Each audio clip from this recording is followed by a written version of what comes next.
Hey, what's going on guys? Welcome back to another video, and in this video we are going to talk about this keyword in JavaScript. If there is one such topic where most JavaScript developers get strict, then it is the this keyword. And that is because they do not have the correct understanding of how the context of this keyword works. It is one of my favorite interview topic to discuss with JavaScript developers. So I just want you to focus throughout the video so that you don't have to worry about this keyword anymore. Also make sure you subscribe my channel and press the bell icon so that you don't miss the upcoming videos like this one. So let's get started.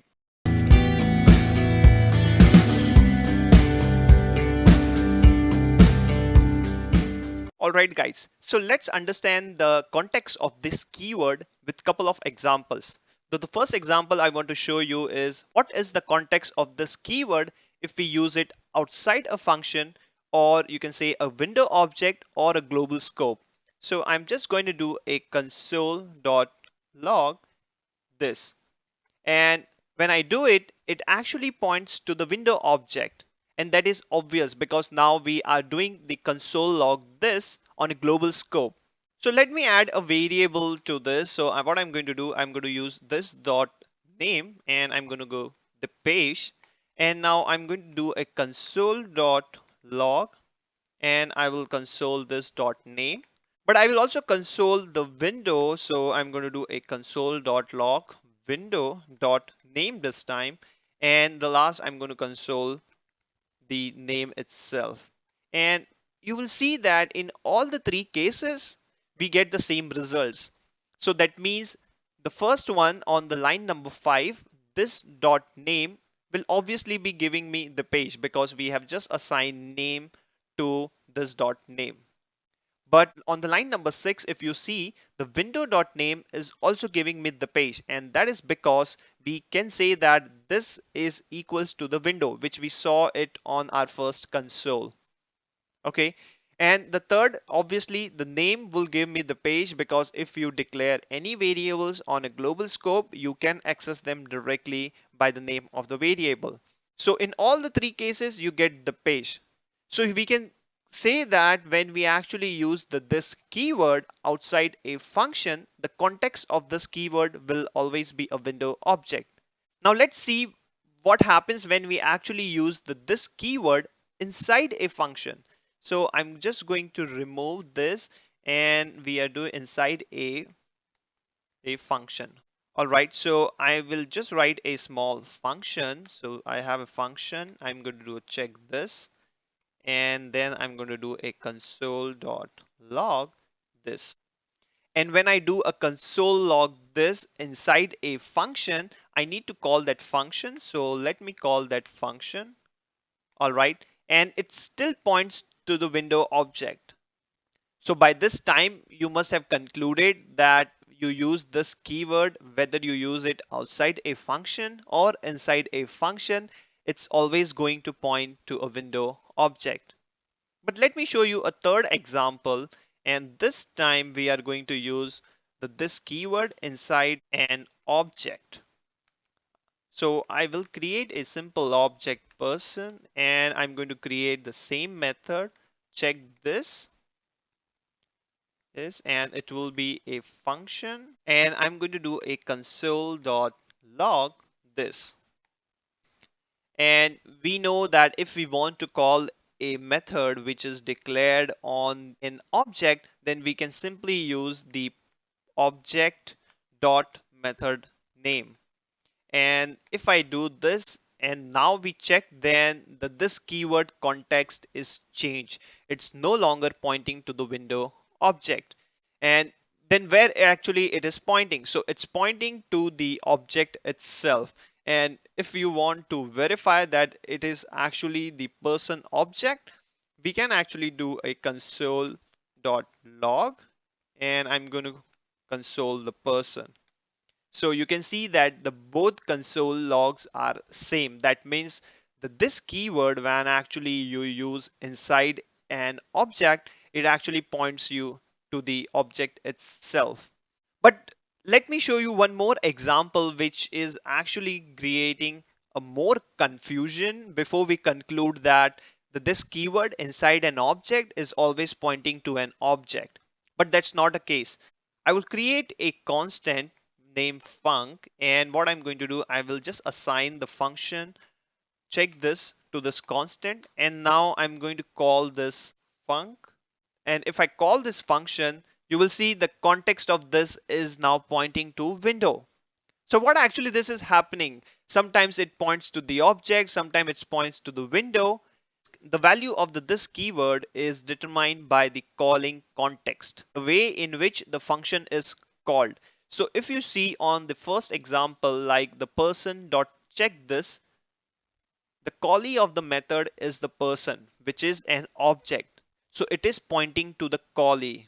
And that's why we see that on line number 5, it's pointing to the object. But in the second case, when you see that when I call the func, there's no calling context. So when you don't have any calling context, it's always going to point to a window object. But when you have a calling context, it will always going to point to the callee of the function. So that's where in this case, this keyword is actually pointing to the callee, which is the person, and the person is the object. But in the second case, when we actually call the func method, there is no calling context. So without a calling context, by default, it's always going to point to a window object. Let me show you one more example where actually a lot of JavaScript developers get strict. I'm going to create a function here. So I have a function check this again, and I'm going to add a console.log this, and I will call this function here check this again. All right, so now we know that on line number 5 that this is pointing to the person. But now the question here is, what will be the context of this on line number 8? And you must be thinking that the context of this keyword will still be a person, but that is not a case. Let me show you by running this example. So I will just save it, and you can see that on line number 5, it's pointing to the person, which is very obvious because the callee of this function check this is the person, and which is the object. But when actually this function is called, and here this keyword on line number 8 is pointing to the window object, because the check this again function has no calling context. And that's where when you don't have any calling context, it's going to point window object. And on line number 16, we actually have the person object itself. So this is a very confusing part.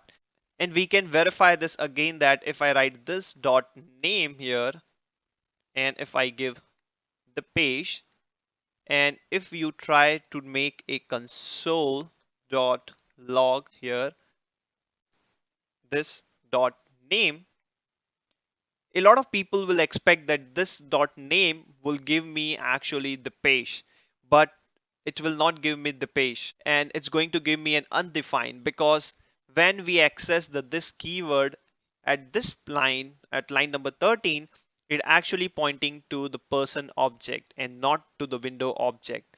And we assign the name the page to the window object, and we can verify that by using console.log window.name. And if I save it, then you can see that I get on line number 14, I get the page, because when you assign this dot name the page on line number 8, it actually was pointing to the window object.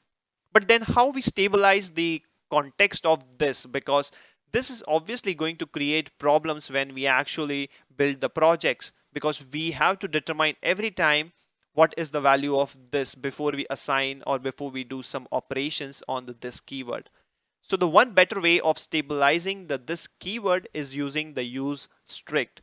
So if I use a use strict keyword here, and now if I save it, then you will see that on line number 9, where we actually assign the value to this dot name, it says that undefined. And that is because if I just remove this and I do it above, then you will see that this is undefined here. So when you actually use the use strict keyword, it will remove the default this context, which is the window object. Whenever you don't have any callee to a function, it will still not point to a window object because use strict will remove the default behavior of this. So now you won't be running into the instability of the context of this, because this will always have a one context inside the object, and that will be the object itself. And that's where our problem gets solved now. If we try to assign anything on this keyword inside this function, it's always going to give us an error because now it's no more pointing to the window object.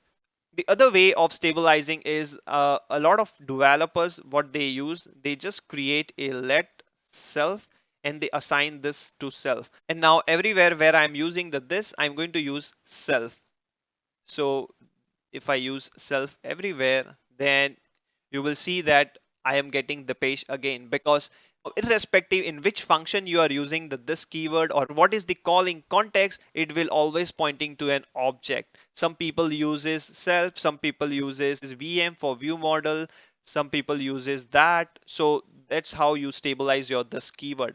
So now I hope that you have a very clear understanding of this keyword, that this keyword always points to the callee of the function, who is actually calling that function. If an object is calling that function, then it will refer to the object. If there is no calling context to that function, by default will point to a window object. So that's all about this keyword which you want to remember whenever you go to an interview, that the interviewer will ask you some questions on this keywords, and if you have a proper understanding, you will be able to crack that question. So I hope you like the video. A thumbs up is appreciated, and before you go, please don't forget to subscribe my channel and press the bell icon so that you don't miss the videos like this one. Thanks for watching.